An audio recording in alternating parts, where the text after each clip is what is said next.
Cousins എല്ലാവരും കൂടി ഒരു പ്രത്യേക വൈബിലാണ്. രാത്രി 12 മണിയായപ്പോൾ നമുക്ക് ചായ കുടിക്കാൻ പോയാലോ എന്നുള്ളൊരു ക്വസ്റ്റ്യൻ വന്നു കേട്ടോ. നമ്മൾ നേരെ മൂവാറ്റുപുഴയിൽ പുതിയതായിട്ട് സ്റ്റാർട്ട് ചെയ്ത ഓലയിലേക്കാണ് കേട്ടോ പോയത്. അവിടുത്തെ ചായയും അടിപൊളി ആറ്റിറ്റ്യൂഡൊക്കെയാണെന്ന് പറഞ്ഞുകൊണ്ടാണ് നമ്മൾ നേരെ അങ്ങോട്ടേക്ക് പോയത് കേട്ടോ. പറഞ്ഞ പോലെ തന്നെ ഒരു അസ്തറ്റിക് ഫീലിംഗ് ആണ് അവിടെ.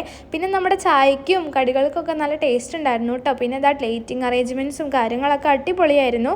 അങ്ങനെ നമ്മളെല്ലാവരും കൂടിയിട്ട് ഉറക്കഴിച്ചത് ആ ഓലയിൽ ചായ കുടിക്കാൻ വന്നേക്കുവാണ് കേട്ടോ. കുറേ കടികളൊക്കെ ഉണ്ടായിരുന്നു.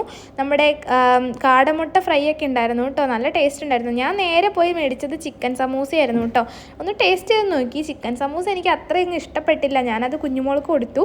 പിന്നെ നേരെ കാടമുട്ട ഫ്രൈ എടുത്തിട്ടുണ്ടായിരുന്നു. പക്ഷെ കാടമുട്ട ഒരു രക്ഷയില്ലായിരുന്നു കേട്ടോ. എനിക്ക് ഭയങ്കരമായിട്ട് ഇഷ്ടപ്പെട്ടു. എല്ലാവരും അത് തന്നെ 2 സെറ്റൊക്കെ മേടിച്ച് കഴിച്ചിട്ടുണ്ടായിരുന്നു കേട്ടോ. വിലയാണെങ്കിൽ ഇതിനൊരു സെറ്റിന് 40 രൂപയാണ് വരുന്നത്. പിന്നെ കുഞ്ഞുമോൾ കുറച്ച് പൈസ കളയാൻ വേണ്ടിയിട്ട് അവിടെ കണ്ട ലൈറ്റ് തെളിയുന്ന ബലൂണൊക്കെ അവൾ മേടിച്ച് കൈ പിടിച്ചിട്ടുണ്ട്. 100 രൂപയാണ് ഗൈസ് പോയത്. അങ്ങനെ നമ്മൾ ചായ എല്ലാം കുടിച്ചു. രാത്രി ചായ കുടിക്കാൻ ഒരു പ്രത്യേക വൈബാണല്ലോ. പിന്നെ കസിൻസ് കൂടി ഉണ്ടെങ്കിൽ പറയേ വേണ്ട. നമ്മളെല്ലാവരും വർത്താനം പറഞ്ഞിട്ട് ചായയൊക്കെ കുടിച്ചു. അപ്പോൾ ഓക്കെ, ബൈ. ലൈക്ക് ചെയ്യാൻ മറക്കരുത് കേട്ടോ. ഓക്കെ.